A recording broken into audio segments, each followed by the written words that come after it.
네, 오늘은 라탄 케인으로 소나무 원목 프레임에다가 그 케인을 대서 스툴을 만들어 볼 겁니다. 지금 이거 라탄 케인은 한 10분 정도 물에 반드시 불려 주셔야 되고요. 마찬가지로 이거 쫄대가 되는 라탄 스플라인도 10분 이상 물에 불려 주시면 됩니다. 물에 불려야지 이게 말랑말랑해져서 만들기를 할 수 있어요. 네, 원목 프레임 이게 다리고 위 상판이 되겠습니다. 우리가 앉는 부분. 먼저 이 상판에다가 그 라탄 케인을 여기다 끼워 줄게요. 쐐기와 망치를 이용해서 사이사이에 케인을 끼워 넣어 줄 겁니다. 망치로.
이렇게 케인을 골조 틈에다가 다 꽂아 넣었으면요, 칼을 이용해서 삐져나와 있는 부분, 이 부분을 다 잘라서 없애주시면 됩니다.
네, 이렇게 해서 상판이 완료가 됐고요. 아니 이렇게 해서 틈 사이로 그 라탄 케인을 다 집어넣고요. 여기다 이 틈에다가 스플라인을, 물에 불린 스플라인을 꽂아줄 겁니다. 그 전에 이 틈 사이로 목공 본드를 도포를 해줍니다.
끝에 잘 표시를 해놓고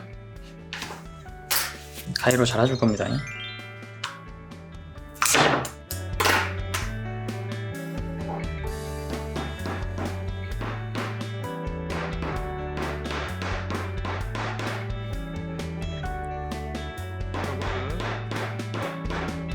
깊숙이 박아줍니다.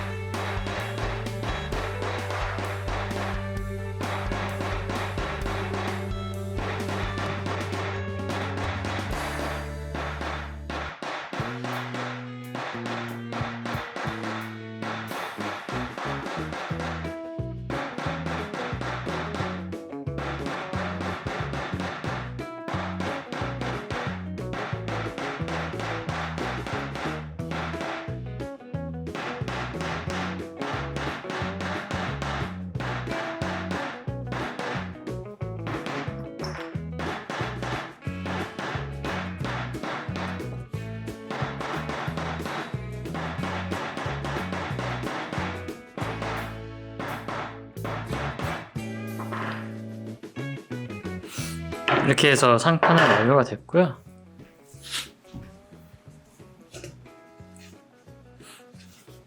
파판을 여기가 다리가 되는 부분인데 이 다리가 되는 부분을 이렇게 교차로 체결해서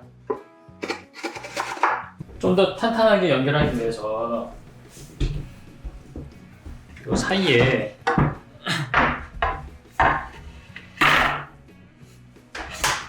목공 본드를 칠해 줄게요.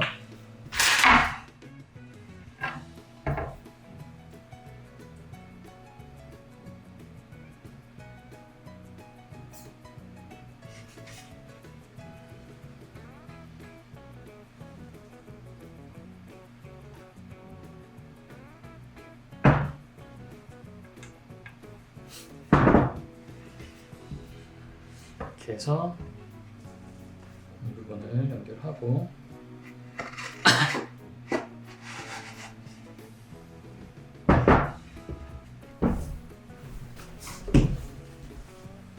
이 윗부분을 상판을 덮습니다.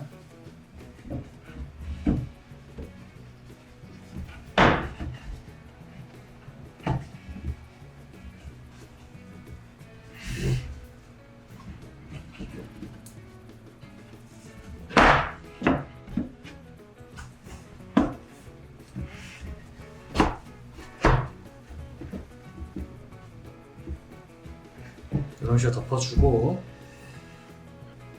뒤집어서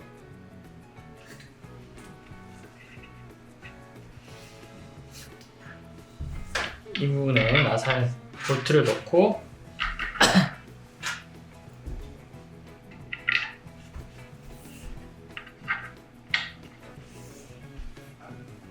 드라이버로 쪼여서 다리와 앉는 부분을 연결해 줍니다. 살짝 힘 주면서 볼트를 돌려주세요. 돌려가면서 좀 더 세게 조여줍니다. 볼트를 조금 더 세게 조여주고 접착제가 이렇게 좀 이렇게 삐져나올 거예요. 이런 거는 그대로 말리면 투명해져서 크게 티는 안 나지만 근데 좀 많이 튀어나오는 부분은 물티슈로 닦아주면 됩니다. 물티슈로 이렇게 닦아주시면 되고 이렇게 하면 스툴 완성입니다. 여기 약간 팽팽하지 않은데 그 케인 특성상 이 젖었던 그 라탄 원단이 마르면서 팽팽하게 당겨집니다. 이게 나무가 CNC로 커팅한 나무라서 끝이 좀 날카로울 수 있어요. 이런 부분을 사포를 이용해서 갈아주신다면 사용하시기에 더 좋습니다. 날카로운 부분을 갈아주세요. 이렇게 해서 라탄 K 인스톨 완성했습니다.